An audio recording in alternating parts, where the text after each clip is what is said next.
민수기.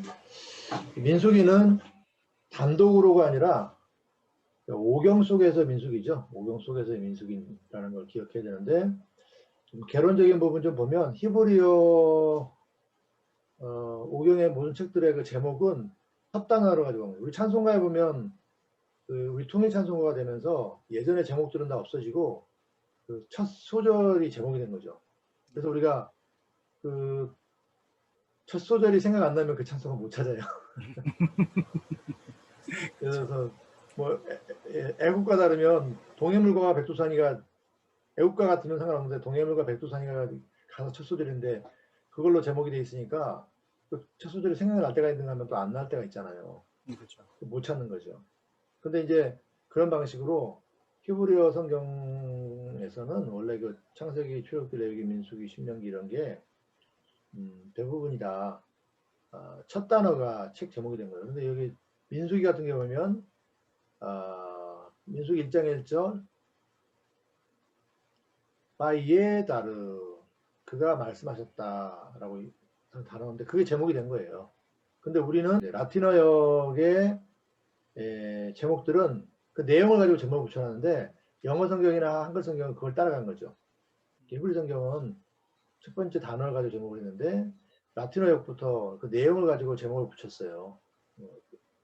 그런데 영어 성경이나 한글 성경은 그걸 따라간 거죠. 민수기란 말은 그 백성들의 수란 뜻이잖아요. 네. 여기 보면 대표적인 게 인구조사가 여기 나오니까 그게 사실 민수기에 있어서 얼마나 중요한 사건이며 얼마나 뭐 분량적으로도 절대적인 거냐 하면 뭐 다른 의견을 얘기할 수 있지만 어쨌든 민수기의 대표적인 사건 중에 하나고 그게 바로 인구 계수하는 것과 관련돼 있으니까 그래서 이제 민수기라고 이름을 붙인 거죠. 라틴어로는 리베르 누메리 숫자의 책 뭐 이런 건데 그렇죠? 우리말에는 백성을 계수한 숫자니까 민수기라고 이렇게 한 거죠. 영어도 그냥 단순히 넘버를 쓰잖아요. 숫자. 근데 이제 우리는 그 수가 무슨 수냐? 백성의 수를 센 수 아니냐? 그러니까 백성 민자를 쓰고 숫자할 때 수를 써서 민수기 이렇게 한 거죠. 자, 어쨌든 그래서 이 제목이라고 하는 거는 잘 붙였을 수도 있고 좀 뭔가 중요한 걸 놓치게 만드는 오히려 이 제목을 붙여서 헷갈리거나 중요한 걸 놓치게 만들 수도 있어요. 그렇잖아요. 제목이라고 하는 거는 잘 붙였으면 좋고 잘 못 붙였으면 안 좋은 거죠. 중매하고 똑같은 거잖아요. 중매 잘하면 뭐 좋은지 나쁜지 모르지만 술이 석잔인데 잘못하면 뺨이 석대라고 그런 거예요. 제목이라고 하면 잘 붙였으면 야 너 이 제목을 붙인 것 때문에 이 책에 대해서 우리가 더 잘 파악할 수 있다가 될 수도 있지만 제목을 이상하게 붙여놔가지고 사실 우리가 그 책에 대해서 오해하게 만들었다 이렇게 결론이 나올 수도 있는 거죠. 근데 민수기는 뭐 아주 틀리게 한 것 같지는 않아요. 자, 그 다음에 조금 읽어가면서 이제 보면 우리는 오경이라는 한 책의 일부로서 민수기를 읽는다 이렇게 있죠. 우리 금방 얘기했죠. 그 다음에 우리는 민수기가 오경 전체 속에서 어떤 의미를 지니는가에 주목한다. 한마디로 오경은 하나님 나라의 시와 땅이 어떻게 형성되는지를 그린다. 뭐 이런 얘기를 다 하는 건 아닌데 많은 분들이 이런 얘기를 하기도 하고 또 이런 얘기를 안 하더라도 이렇게 보는 것에 대해서 어느 정도 공감을 해요. 그래서 하나님 나라라고 하는 그 요소가 성경신학의 한 주제일 수 있어요. 신약이든 구약이든. 그럼 하나님 나라라고 하는 게 큰 주제라면 그 하나님 나라에 대해서 이제 세부적으로 설명할 때 나오는 게 그 씨와 후손이죠. 자손에 대한 것과 땅에 대한 어떤 요소가 있어요. 이게 하나님의 약속의 내용들이죠. 하나님 나라라고 할 때 우리 보통 일반적으로 나라라고 하면 주권이라든지 백성, 영토 이런 얘기 하잖아요. 그런 면에서 볼 때 그 백성과 땅이라고 하는 게 있죠. 물론 주권은 일반적으로 민주주의에서는 백성들이 하지만 여기서 하나님께서 가지시겠죠. 하나님의 주권이 통하는 영향을 미치는 나라에서의 하나님의 백성 그리고 그 백성들의 땅 뭐 이렇게 말할 수 있겠죠. 그래서 하나님 나라를 구성하는 요소들에 대해서 이제 얘기하면서 씨와 땅, 자손과 백성을 이루는 거죠. 그 다음에 땅, 영토를 이루는 거죠. 그걸 얘기할 수 있는 거죠. 자, 그럴 때 이 민수기라고 하는 거는 이 씨, 자손들, 하나님의 백성들의 수, 물론 질도 있지만 양적인 면에 일단 주목해서 그게 어떻게 시작되고 형성되는가, 그리고 성숙해져 가는가, 이건 질적인 면이겠죠. 그걸 보여주는 게 민숙이라고 하는 거죠. 뭐 땅은 없냐? 땅도 있지만 이 씨의 요소가 더 압도적이다, 그런 얘기겠죠. 그런 면에서 우리가 이제 좀 거기에 포커스를 맞추고 보면 민수기를 이해하는 데도 장점이 있겠다. 물론 그 외에도 다른 요소나 세세한 요소들 많이 있죠. 일단 이렇게 말할 수가 있겠다라는 거죠. 여기 보면 제가 이제 설명을 좀 해놨는데, 네, 여기서 이제 하고자 하는 거는 그거죠. 아까도 모두에 말씀을 드렸지만, 구약과 신약을 좀 비교하자는 거죠. 그래서 그 구약과 신약의 비교라고 하는 게 어떤 측면에서 되냐면, 이제 클라인이 그 책에서 얘기를 했는데, 신약 성경이라고 하는 게 구약의 연속이죠. 그런데 단순히 그 내용이, 언약의 내용이 쭉 이어진다라는 면도 있지만, 그 성경도 그 성경의 형식이라고 하죠. 성경 형식이라고 하는 말은 성경의 어떤 장르, 성경의 어떤 그 구성, 이런 걸 말하는데, 구약 성경을 염두에 두고 신약 성경이 거기에 맞추려고 하는 게 좀 있어요. 예를 들어서 시내산에서 언약이 체결된 다음에 이스라엘 백성들이 민수기 10장 10절까지 시내산에서 한 11개월 5일인가를 체류해요. 그러다가 민수기 10장 11절에서 출발을 해서 광야 생활이 38년간 이어지고 그게 민수기에 쭉 나오잖아요. 그리고 여호수아서에 가서 가나안 정복 전쟁이 이어지죠.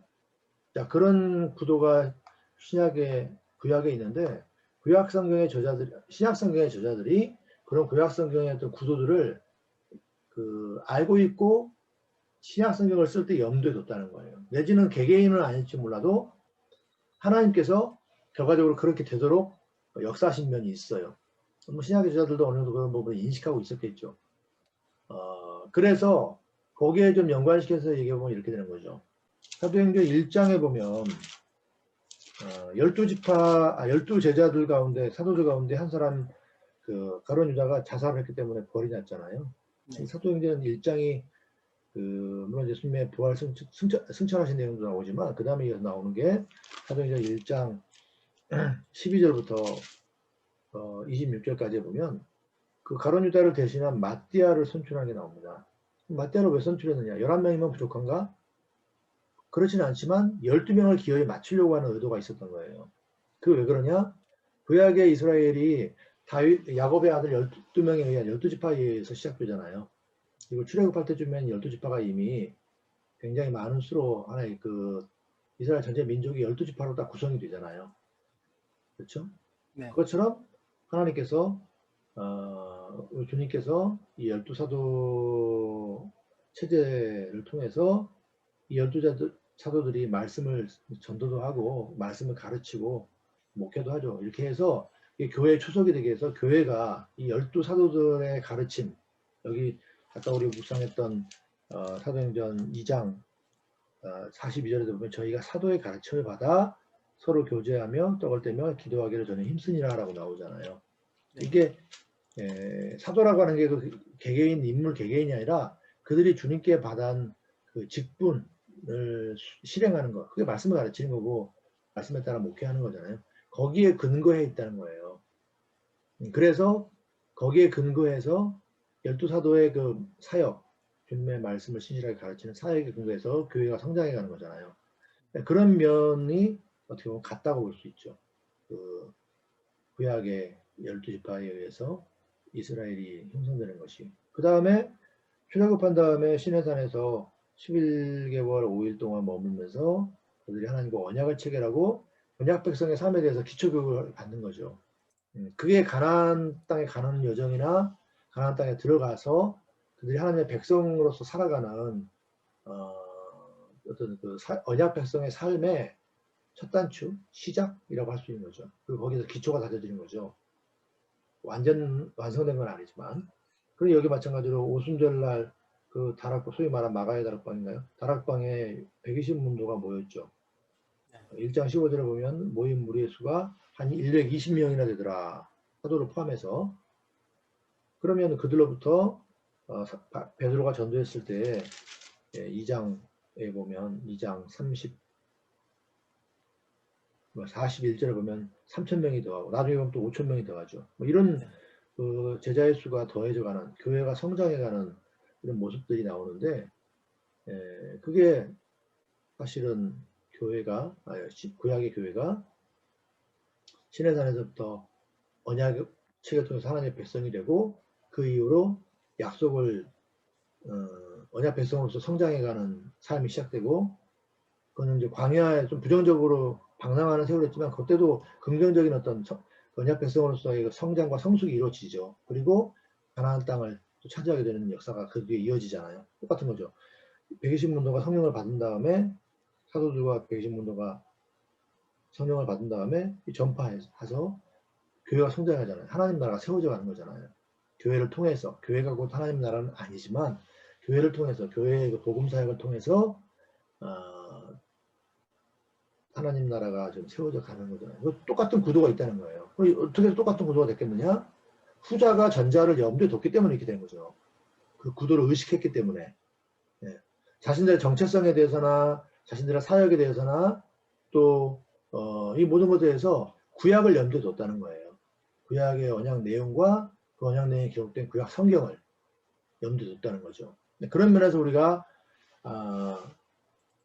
신약을 염두에 두고 구약을 보면, 또 구약을 염두에 두고 신약을 보면 서로에 대해서, 구약에 대해서 신약에 대해서 서로 둘 다를 다 더 잘 이해할 수 있는 계기가 되는 거죠. 그랬을 때 출애굽기 이후에 그 민수기 부분, 레위기도 지나서 민수기 10장 10절 이후에 부분은 사도행전의 사도행전 뭐 굳이 말하자면 2장 1절 이후 2장 5절이라고 할까요? 4절부터 방언을 말하는 게 나오네요. 그때부터 그 이후 내용도 여기에 대응된다 말할 수 있겠죠. 그렇게 이제 한번 읽어보자. 성경이 이렇게 전략으로서 그렇게 제안을 하는 겁니다.